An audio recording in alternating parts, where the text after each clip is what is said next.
So, నేను ఇవాళ ఒక టాపిక్ వచ్చేసి ఏఐ ఏజెంట్స్ గురించి.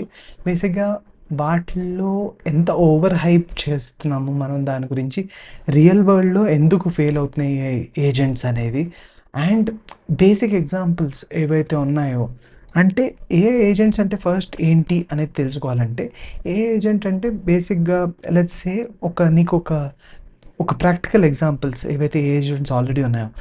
ఎగ్జాంపుల్, నీకు ఒక లాయర్ కావాలి అండ్ నువ్వు ఎఫోర్డ్ చేయలేవు అంటే ఆటోమేటిక్గా అదేం చేస్తుందంటే నీ కేసుని అర్థం చేసుకుని, నీ కేసులో ప్రీవియస్ కేసెస్ ఏవైతే జరుగుంటాయో అవన్నీ ఎవాల్యుయేట్ చేసి దానికి అకార్డింగ్గా నీకు నీ లాయర్ అవసరం లేకుండా, లేకపోతే లాయర్స్ మాట్లాడాల్సిన పాయింట్స్ అన్నీ మాట్లాడి అది మొత్తం కేస్ స్టేట్మెంట్ రెడీగా చేస్తుంది. ఇంకో ఎగ్జాంపుల్, చాలా సింపుల్ ఎగ్జాంపుల్ చెప్పాలంటే, నువ్వు బిర్యానీ నీకు తినాలని ఉంది. సో, అది నిన్నేమడుగుతుందంటే, ఓకే. నీకు చేసుకోవాలని ఉందా? లేకపోతే నువ్వెక్కడి నుంచో ఆర్డర్ చేయాలా? అని అడుగుతుంది సింపుల్‌గా. సో, నువ్వేం చెప్తావంటే బేసిక్‌గా యెస్, నాకు చేసుకోవడం వచ్చు అంటే, అది ఆటోమేటిక్‌గా ఇన్‌స్టామార్ట్‌లోకెళ్ళిపోయి స్విగ్గీ, ఇన్‌స్టామార్ట్ లేకపోతే జెప్టో ఏదో ఒకటి, ఏదైతే తక్కువ ప్రైస్‌లో అన్ని ఇంగ్రీడియెంట్స్ దొరికేవి అన్నీ తీసుకొని నీకు డెలివర్ చేసి, కూపన్స్ అన్నీ అప్లై చేసి నీకు డెలివర్ చేసే వరకు ఏ ఏజెంట్ ఈజ్ రెస్పాన్సిబుల్. సో, ఇది ఒక సెకండ్ కేస్. థర్డ్ కేస్ ఇంకో ఎగ్జాంపుల్ తీసుకుంటే, ఫ్యూచరిస్టిక్ ఎగ్జాంపుల్ తీసుకుంటే, నీకు ఒక జబ్బు ఉంది, నీకు సింప్టమ్స్ ఉన్నాయని నువ్వు చెప్తున్నావు. ఇది డాక్టర్ లాగా నిన్ను అర్థం చేసుకొని ఇంకా క్వశ్చన్స్ అడుగుతా ఉండి మళ్ళీ ఆహ్, నీకు గురించి క్లియర్‌గా ప్రాబ్లమ్ తెలుసుకొని అన్ని రకాలుగా డయాగ్నోసిస్ చేసి తర్వాత నువ్వు టెస్ట్ శాంపిల్స్ అన్నీ తీసుకొని నీ దగ్గర నుంచి ఏవైతే తీసుకొని దానివల్ల నీకు మళ్ళీ ఎగ్జాక్ట్‌గా ఏదుంది అనేది నీకు కనిపెట్టే వరకు అది చేస్తుంది. ఇవి ఏఐ ఏజెంట్స్. మొత్తం అంతా ఏంటంటే అవి నేను మల్టిపుల్ క్వశ్చన్స్ అడిగి ఒక ఫ్లోని అర్థం చేసుకొని అవి నీకు డెవలప్ చేస్తాయి. యాజ్ ఆఫ్ నౌ ఇంజినీరింగ్‌లో చాలా ఎక్కువ మంది ఏఐ ఏజెంట్స్ మీద ఎ ఎక్కువ రిలై అవుతాం. డెవలప్‌మెంట్, సాఫ్ట్‌వేర్ డెవలప్‌మెంట్‌లో కూడా. కానీ ఇక్కడ ఎందుకు ఇది ఓవర్ హైప్డ్ అనే టాపిక్ మీదే మాట్లాడుతున్నాం.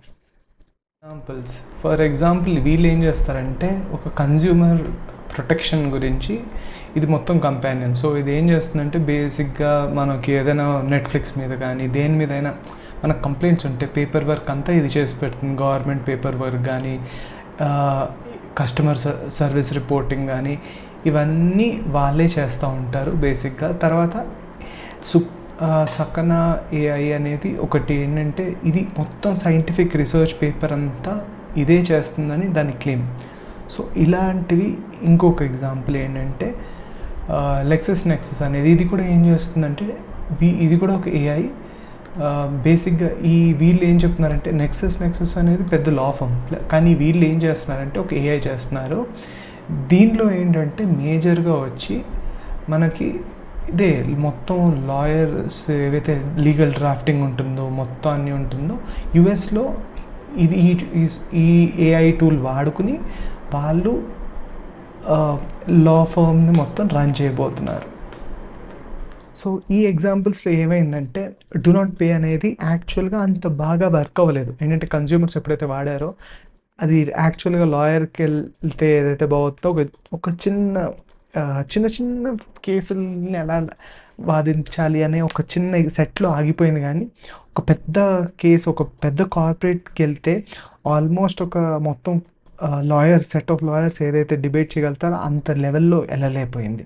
తర్వాత ఏంటంటే సకన అనేది మళ్ళీ ఏఐ సైంటిస్ట్ అని చెప్తుంది, క్లెయిమ్ చేస్తుంది. కానీ రియాలిటీకి వచ్చేసరికి అది యాక్చువల్గా ఎప్పుడైతే అదే ఒక రీసెర్చ్ పేపర్ రాస్తుందో అది బేసిక్ ఒక ఇంజనీర్ రాసినట్టు, లేకపోతే అసలు ఆల్మోస్ట్ ఒక క్రాప్ అనగానే ఒక చిన్న ఇప్పుడిప్పుడే నేర్చుకునే వాళ్ళు రాసినట్టు, అది కూడా ఓల్డ్ రికార్డ్స్ నుంచే రాస్తున్నాం కాబట్టి ఏవి బ్రేక్ త్రూస్ రాలేదు అక్కడి నుంచి. సో అది కూడా బేసిక్గా ఫెయిల్. సో ఇవన్నీ ఏంటంటే పెద్ద పెద్ద క్లెయిమ్స్ ఏంటంటే ఇప్పటి నుంచి అసలు వరల్డ్ చేంజ్ అయిపోతుంది, డ్రాస్టిక్గా చేంజ్ అయిపోతుందని. కానీ రియాలిటీలో అది అవ్వలేదు. ఇక్కడ మెయిన్గా వచ్చేది లెక్సస్ నెక్సస్. వాళ్ళు ఏంటంటే ఒక ఏఐ టూల్ డెవలప్ చేశారు. వాళ్ళు ఏం చెప్తున్నారంటే ఇది మొత్తం లీగల్ సిస్టమ్ చేంజ్ చేస్తుంది. కానీ కొన్నిసార్లు రియాలిటీలో కేసెస్ ఏమయ్యాయంటే ఒక కేసు దానికి అగెయిన్స్ట్గా, అంటే సేమ్ ఇలాంటి ఒక కేసు అది నెగ్గాల్సింది దానికి అగెయిన్స్ట్గా కేసు రాయటం డ్రాఫ్ట్ చేసింది. సో ఇవన్నీ వాళ్ళు ఏం చెప్తున్నారంటే హాలుసినేషన్ అవ్వదు. ఆ కంటెంట్ హాలుసినేషన్ అవ్వదు ఇదంతా అని. రియాలిటీలో హాలుసినేషన్ అంటే భ్రాంతి. భ్రాంతి చెందదు అంటే అది ఇంకా ఎక్కువ అగెయిన్స్ట్ యూ అంటే కంప్లీట్‌గా ఫైట్ చేసింది. సో, ఇలాంటి సినారియోస్‌లో ఏజెంట్స్ ఏవైతే ఉన్నాయో అవి యాక్చువల్‌గా వర్క్ అవ్వట్లేదు. సో, ఇయన్నీ ఏజెంట్స్ ఒక కాంటెక్స్ట్ విండో గానీ, లేకపోతే ఒక ఓవరాల్ టోకెన్ సైజెస్ గానీ, లేకపోతే మెమరీ గానీ వాటిలికి ఉండటం. ఇవి కొన్ని డ్రాబ్యాక్స్‌గా ఏజెంట్స్‌కుంటాయి. కానీ అల్టిమేట్‌గా ఏం కావాలి ఏజెంట్స్‌కి? ఈ అన్నిటిని అచీవ్ చేయటానికి లేకపోతే అసలు ఏంటి కోర్ ఏం తప్పుంది ఏఐలో అనేది మనకు తెలియాలి. ఒక ఇంట్రెస్టింగ్ కేస్ అయింది లాస్ట్ ఫ్యూ డేస్ బ్యాక్. ఏంటంటే ఒక అమ్మాయి వెజ్ బిర్యానీ ఆర్డర్ చేసింది. తనకి ఆ హోటలోడు non veg biryani order deliver చేశాడు. Okay. It's a simple case. హ్యూమన్‌లో ఇలాంటి ఎర్రర్స్ జరుగుతుంది. ఏజెంట్స్‌లో ఇంకా దరిద్రపు ఎర్రర్స్ జరగొచ్చు. ఎలా అంటే ఇప్పుడు అసలు ఏమైంది ఇక్కడ? ఫస్ట్ ఏజెంట్స్ ఎందుకు మిస్టేక్ చేయొచ్చు? ఈ ఎగ్జాంపుల్ గుర్తుపెట్టుకోండి. మళ్ళీ ఏజెంట్స్ ఎందుకు మిస్టేక్ చేయొచ్చు అంటే బెంచ్ మార్క్స్ ఏవైతే రైట్ నౌ మనం బెంచ్ మార్క్స్ పెట్టుకున్నామో అవి ఏమున్నాయి? మనకి మోస్ట్‌లీ మన కేపబిలిటీకి, పర్ఫార్మెన్స్‌కి ఎంత బెటర్‌గా చేస్తాయనేది అది. ఇవన్నీ ఎల్ఎల్ఎమ్స్‌కి బావుంటాయి గానీ, ఒక ఏజెంట్ బిల్డ్ చేయడానికి అవి ఇంటరాక్టివ్ సెషన్స్ అంటే ఇప్పుడు ఒక క్వెషన్ అడిగితే ఇంకో ఆన్సర్ చెప్పాలి. దానికి అకార్డింగ్‌గా దాని పైన మనం ఇంకొక బిల్డ్ చేయాలి. ఇలా క్రిటికల్ థింకింగ్ ఏవైతే ఉన్నాయో దాని మీద ఏజెంట్ చేయాలి. అంతేగాని బేసిక్ ఎల్ఎల్ఎం లాగా ఉంటే ఈ వీటిలికి ఏమవుతుందంటే కేపబిలిటీ బానే ఉంటది గానీ రిలయబిలిటీ బావుండదు. రెండిటికి డిఫరెన్స్ ఏంటంటే నువ్వు మొత్తం ఒక చికెన్ బిర్యానీ, వెజ్ బిర్యానీ రెండిటికి డిఫరెన్స్ ఏంటంటే నీకు బిర్యానీ ఇచ్చేస్తుంది. కానీ వెజ్ బిర్యానీకి, చికెన్ బిర్యానీకి ఉన్నంత డిఫరెన్స్ కేపబిలిటీకి, రిలయబిలిటీకి ఉంది. అంటే it is capable of making the dish. లాస్ట్‌లో ఒక పారామీటర్ చికెన్, వెజ్ మారిపోయినందుకు, అవి గుర్తుపెట్టుకోనందుకు ఇయన్నీ వచ్చిన ప్రాబ్లమ్స్ ఇక్కడ. సో, మన హ్యూమన్స్‌లో ఒకవేళ మనం వెజ్ బిర్యానీ తినేవాడికి చికెన్ బిర్యానీ 20/20 టైమ్స్ ఇయ్యకూడదు. రైట్? ఏజెంట్ వల్ల ఇదేమవుతుందంటే ఈ కేసు మనకి ఆల్మోస్ట్ 2 టైమ్స్ అయినా వాడికి వెజ్ బిర్యానీ ఇచ్చేసాం అనుకోండి. చికెన్ బిర్యానీ ఇచ్చేసాం అనుకోండి. 20 టైమ్స్‌లో 2 టైమ్స్ ఆర్ 100 టైమ్స్‌లో 2 టైమ్స్ ఇచ్చినా వాడు అక్కడికి రాడింకా. ఆ ప్లేస్‌కి రాడు. సో, ఇదే కేపబిలిటీకి, రిలయబిలిటీకి ఉన్న డిఫరెన్స్. ఇప్పుడు ప్రెజెంట్ మెట్రిక్స్ ఏవైతే ఉన్నాయో అవి మోస్ట్‌లీ మనకి ఓపెన్ ఎండెడ్‌గా ఉన్నాయి. అవి ఎల్ఎల్ఎంకి ఫోకస్డ్‌గానే ఉన్నాయి. కానీ ఇట్ ఈస్ నాట్ ఇంటరాక్టివ్. అంటే ఒక దాని తర్వాత ఇంకో ఇది జరిగితే దానికి అకార్డింగ్‌గా కోడ్‌ని ఎలా మార్చాలి? ఒక ఒక ప్రాబ్లమ్ ఉంటే దాన్ని సాల్వ్ చేసుకోకుండా వెళ్ళిపోకుండా మళ్ళీ దాన్ని అర్థం చేసుకొని ఇంకో కోడ్‌ని వచ్చే ప్రాబ్లమ్ ఏదైతే ఉందో ఆ ఛాలెంజ్‌ని తీసుకొని దానిపైన వెళ్ళాలి అనే ఒకటి ఉంటుంది కదా! అది మన బేసిక్ అప్రోచ్ ఉండాలి. అదే ఇక్కడ ప్రాబ్లమ్. సో, ఇక్కడ one of the major metric agent వాడేటప్పుడు ఏంటంటే కాస్ట్. ఈ కాస్ట్ అనేదే నాకు అన్నిటికంటే ఎక్కువ టెర్రిబుల్‌గా అనిపిస్తుంది. ఏంటంటే ఎప్పుడైతే ఏఐ వాడతామో అక్కడ కాంటెక్స్ట్ విండో గానీ, ఇంకోటేంటంటే మొత్తం చాట్ యొక్క క్యాష్ దానిలో స్టోర్ చేసుకోవడం గానీ, ఇది మేజర్ ఫ్యాక్టర్ అవుతుంది. ఇక్కడ ఏమవుతుందంటే కాస్ట్ ఒకవేళ తక్కువైతే ఏఐ ఏజెంట్స్‌ది అదే దాని ప్రొడక్టివిటీ బీభత్సంగా పెంచుతుంది. కానీ ఆ కాస్ట్ వల్లే చాలామంది జెమినీ 2.5 గానీ, దేన్నైనా అది even though it's much productive అది వాడటం మానేస్తాం. ఏంటంటే క్లాడ్ 3.7కి ఇంకా జెమినీ 2.5 ఇంకా ప్రివ్యూలో ఉంది. మేజర్ థింగ్ ఏంటంటే దాని కేషింగ్ సిస్టమ్ ఏదైతే ఉందో అది బిల్డ్ అవ్వలేదు. ఇప్పుడు బిల్డ్ అయ్యి ఉంటుంది. బట్ అల్టిమేట్‌గా ఏంటంటే దానివల్ల మనం ఆ ఇంప్లిమెంటేషన్ ఏజెంట్‌గా వాడలేం. దాన్ని ఎల్ఎల్ఎంగా వాడొచ్చు గానీ యాజ్ ఎన్ ఏజెంట్ అది అంత రియలైబుల్ కాదనిపిస్తుంది నాకు. తర్వాత అన్నిటికంటే ఏంటంటే చాలామంది ఏం చేస్తున్నారంటే కాస్ట్ ఇదంతా చెప్పటం గురించి బెంచ్ మార్క్స్ ఏమవుతుందంటే మనకి అదంతా ఒక ఏదో ర్యాంకింగ్ గురించి ఏదో పెంచడం గురించి ఫర్ ఎగ్జాంపుల్ లామా 4 ఏదైతే ఉందో మంచి బెంచ్ మార్క్స్ అన్నిటిని బీట్ చేసింది. కానీ రియాలిటీలో నేను టెస్ట్ చేసేసరికి ప్రాక్టికల్‌గా అది నాకైతే యూజ్ అసలు ఏం కనిపించలేదు. అంటే లామా 3 ఎప్పుడైతే ముందొచ్చిందో అది చాలా బెటర్ కంపేర్డ్ టు లామా 4 అనిపిస్తుంది నాకు. అంటే అల్టిమేట్‌గా దాన్ని మించిన డీప్‌సీక్ ఇవన్నీ దాన్ని మించి ఉన్నాయి గానీ, అల్టిమేట్‌గా ప్రతివాడు ఏం చేస్తున్నాడంటే బెంచ్ మార్క్స్ గురించి ఆ స్టాటిక్ బెంచ్ మార్క్స్‌ని హ్యాక్ చేద్దాము అనే ఒక దానికి ఉన్నారు గానీ, రియల్‌గా మల్టీ డైమెన్షనల్‌గా థింక్ చేసి ఏజెంట్స్‌ని ఎలా సాల్వ్ చేయాలి అనేది చేయట్లేదు. సో, నేను నేను కూడా ఏంటంటే ఏజెంట్స్‌ని ఏవైతే సాల్వ్ చేస్తారో వాళ్ళు ఆహ్, జ ఆహ్, జనరేటివ్ ఏఐకి నెక్స్ట్ ఫేజ్‌కి ఫాస్ట్‌గా ఎళ్తారు అని నేను అనుకుంటున్నాను. సో, ఇక్కడ మేజర్‌గా అర్థం అవ్వాల్సింది ఏంటంటే మనకి మళ్ళీ ఇందాక ఆల్రెడీ చెప్పాను. Understanding of capability and reliability. అంటే నేను బిర్యానీ చేయగలుగుతాను, వెజ్ బిర్యానీ చేయగలుగుతాను, అన్ని బిర్యానీలు చేయగలుగుతాను. వరల్డ్‌లో ఉన్న అన్ని బిర్యానీలు చేయగలుగుతాను. కానీ నన్ను వెజ్ బిర్యానీ చేయమన్నప్పుడు నేను చికెన్ బిర్యానీ చేస్తాను. అంటే అది నేను వెజ్ బిర్యానీ చేయమన్నప్పుడు 10 సార్లు వెజ్ బిర్యానీ చేస్తాను. 2 సార్లు మాత్రం చికెన్ బిర్యానీ చేస్తాను అనేది కేపబిలిటీ అవుతుంది. కానీ రిలయబిలిటీ వచ్చేసరికి నేను ఒకవేళ వెజ్ బిర్యానీ చెప్తే వెజ్ బిర్యానీ చేస్తాను అసల. లేకపోతే ఏం చెప్తానంటే అసలు వెజ్ బిర్యానీ బిర్యానీనే అని అడుగుతాను. సో, పాయింట్ ఏంటి రిలయబిలిటీ వచ్చేసరికి నువ్వు తప్పు చెప్తున్నావు అంటే తప్పు చెప్తున్నావు అనే చెప్పాలి. నువ్వు ఒకవేళ ఆహ్, ఏదైతే కరెక్ట్ చేస్తావో అది 100% ఎప్పుడు ప్రతిసారి అదే కరెక్ట్ అవ్వాలి. ఆల్మోస్ట్ 100% కాకపోయినా 99 పాయింట్ ఆ 999 అని ఉంటాయి కదా! అవి పెరుగుతా ఉంటే అది రియలిస్టిక్‌గా ఉంటే దాన్ని బట్టి మనకి యాక్చువల్‌గా బెటర్‌గా ఉంటుంది. ఒకవేళ లెట్స్ సే స్విగ్గీ వాడు నీకు 20% ఆఫ్ ద టైమ్ డెలివరీ తప్పు చేస్తే అప్పుడు నువ్వు ఎలా ఫీల్ అవుతావు?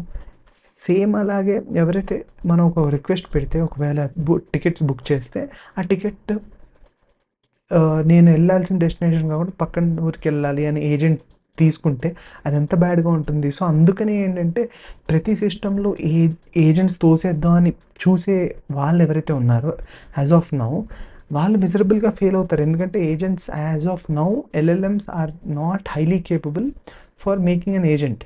సో, ఎవరైతే డైరెక్ట్‌గా దాన్ని పుష్ చేస్తున్నారో జొమాటో ఆల్రెడీ ట్రై చేస్తుంది అట్లా. కానీ ఏమవుతుందంటే వాళ్ళు ఇప్పటికిప్పుడు చేయలేరది. అండ్ అవంతా అంత రిలయబుల్ కాదు. సో, ఇప్పుడు ఇన్వెస్ట్ చేయడం అనేది one of the not so good thing.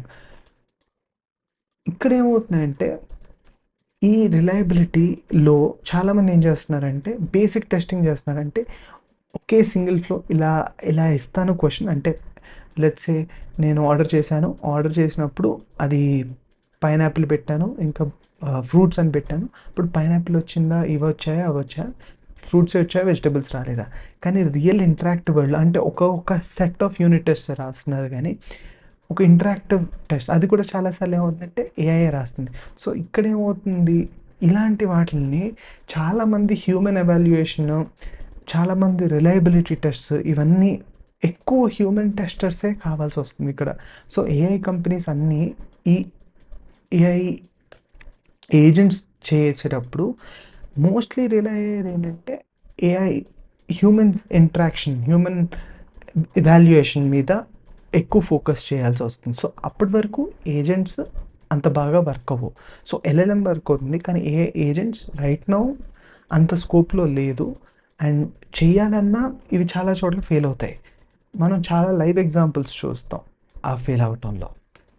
ఇదేం చేస్తుందంటే బేసిక్‌గా ఏఐ ఏజెంట్. కానీ ఇదెంత మిజరబుల్‌గా ఫెయిల్ అయిందంటే చాలామంది యూట్యూబర్స్ దీని గురించి ఆల్రెడీ కవర్ చేశారు. సో, నేను ఇది కవర్ చేయను.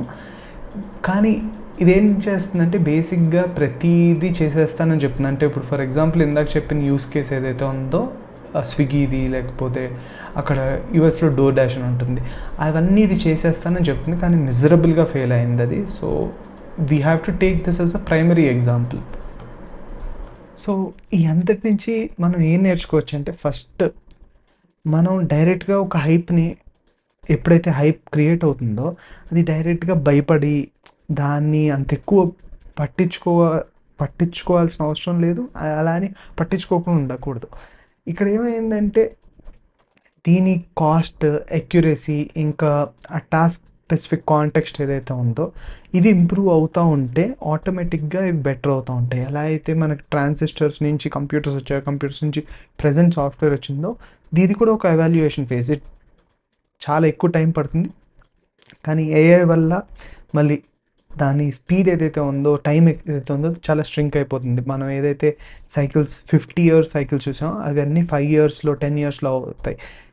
కానీ ఇక్కడ ఏమవుతుందంటే మనకి ఆ రా కేపబిలిటీ ఏదైతే ఉందో, ఆ రిలయబిలిటీ మీద మనం దాని మీద చాలా ఎక్కువ దాని మీద ప్రయారిటైజ్ చేయాలి. ఎవరైతే ఏఐ డెవలపర్స్ ఉంటారో, ఎవరైతే బేసిక్గా ఏజెంట్స్ని రిలై అవుతారో, నా కోర్ ప్రోడక్ట్ వచ్చి ఏఐ ఏజెంట్స్ మీద రిలై అవ్వటం. సో నేనే దీనికి అగేన్స్ట్గా చెప్తున్నాను. కానీ ఏంటంటే రియలిస్టిక్గా ఏజెంట్స్ ఏవేవి చేయాలి, ఒక వర్క్ ఫ్లో ఉంటే ఇవన్నీ పెట్టుకుంటే ఒక రకంగా అచీవ్ చేయొచ్చు. కానీ అది 100% కాదు. మళ్ళీ అదే చెప్తున్నా, అన్ని కేసెస్కి 100% అవసరం లేదు. కొన్ని కేసెస్కి మాత్రం ఆ రిలయబిలిటీ అనేది 100% ఉండాలి. నా కేస్కి వచ్చేసరికి అది మెంటల్ హెల్త్. సో అక్కడ అసలు ఫెయిల్యూర్కి ఛాన్స్ లేదు. ఆ 99.999 అనేది ఏదైతే ఉందో అది చాలా ఎక్కువ ఉండాలి. అప్పుడే ఒక మెంటల్ హెల్త్ ఒక పర్సన్ బాగుంటుంది. సో ఇది సింపుల్గా నేను ఇది చేసేస్తున్నాను అంటే ఒక ప్రాంప్ట్ ఇచ్చి ఇంకో ప్రాంప్ట్ తీసేసుకుని ప్రతి వాళ్ళు మెంటల్ హెల్త్లో ఏఐ చేయటం చాలా ఈజీ. జస్ట్ నేను కూడా ఇనీషియల్గా అలాగే అనుకున్నాను.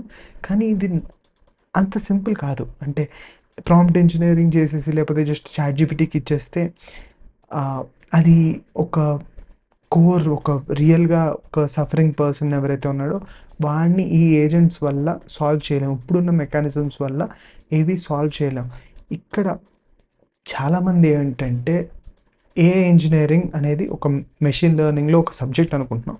కానీ రియాలిటీలో ఏమైందంటే ఇప్పుడు ఏజెంట్స్కి వచ్చేసరికి ఈ ఏఐ ఏజెంట్ ఇంజినీరింగ్ మొత్తం అంతా యాజ్ ఆఫ్ నౌ ఒక ఒక రిలయబిలిటీ ఇంజినీరింగ్ కింద మారాలి. ఏంటంటే దాన్ని బట్టి ప్రోడక్ట్ ఎలా బెటర్మెంట్ ఎలా ఇవ్వాలి, దాన్ని బట్టి ప్రోడక్ట్ ఎలా ఇంప్రూవ్ చేయాలి అనే ఫోకస్ ఏఐ కంపెనీస్ పెడితే అప్పుడు జన ఏఐకి దగ్గర ఉంటాం అని నేను అనుకుంటున్నాను.